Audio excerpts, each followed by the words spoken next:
Warahmatullahi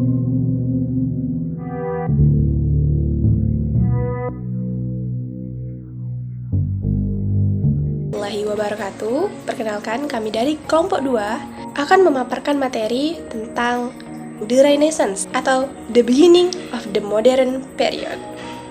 Pada bagian pertama ini, saya, Dewi Sumsari, akan menjelaskan tentang sejarah dari Renaissance.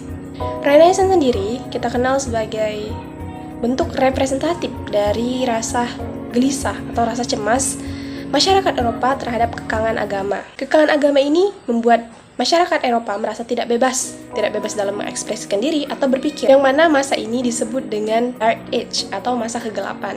Kebudayaan, ekonomi, politik, semuanya mengalami krisis, termasuk kelangkaan dari ilmu pengetahuan.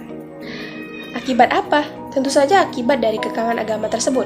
Pada masa itu, otoritas gereja mengambil alih semua urusan masyarakat dan negara, yang mana hal tersebut menyebabkan doktrin-doktrin dari gereja sangat melekat pada pemikiran ataupun tingkah laku ataupun kegiatan-kegiatan yang menyangkut tentang masyarakat Eropa pada masa itu.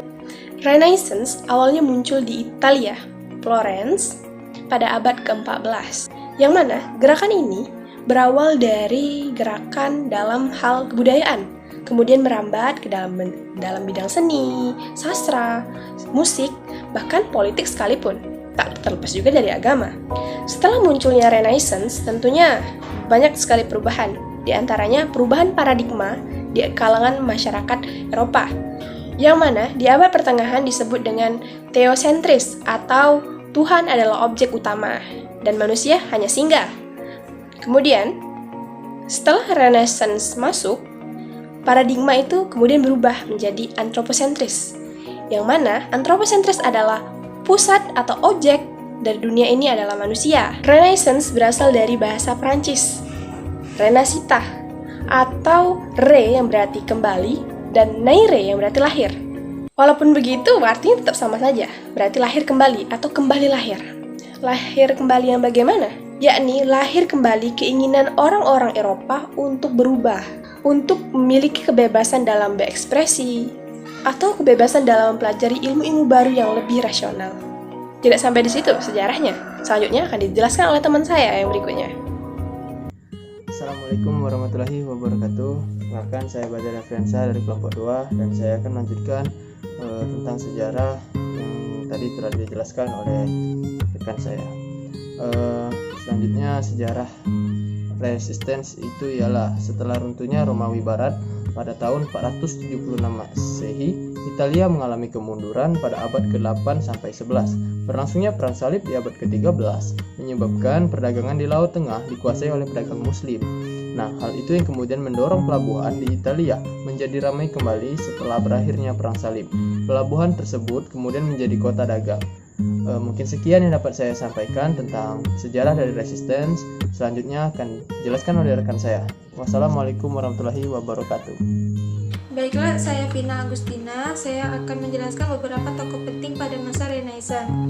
Yang pertama ada Leonardo da Vinci. Dia dikenal sebagai pelukis, pematung, arsitek, penemu, filsuf, dan musisi Renaissance Italia. Dia digambarkan sebagai arketipe manusia Renaissance dan jenius universal. Namanya begitu berkibar hingga saat ini berkat salah satu karya lukisannya yaitu Mona Lisa dan The Last Supper. Kedua ada Francis Bacon.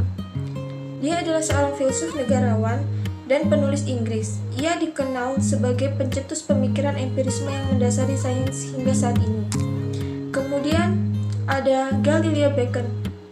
Dia seorang ahli astronomi hebat yang bernama Galileo Galilei. Ia juga sering dinobatkan sebagai salah satu ilmuwan besar sepanjang sejarah yang telah memberikan pengaruh pada dunia sains. Baiklah, saya Nurjawan Awali akan melanjutkan tokoh mengenai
intelektual dan kreatif mereka yang luas untuk digunakan secara maksimal.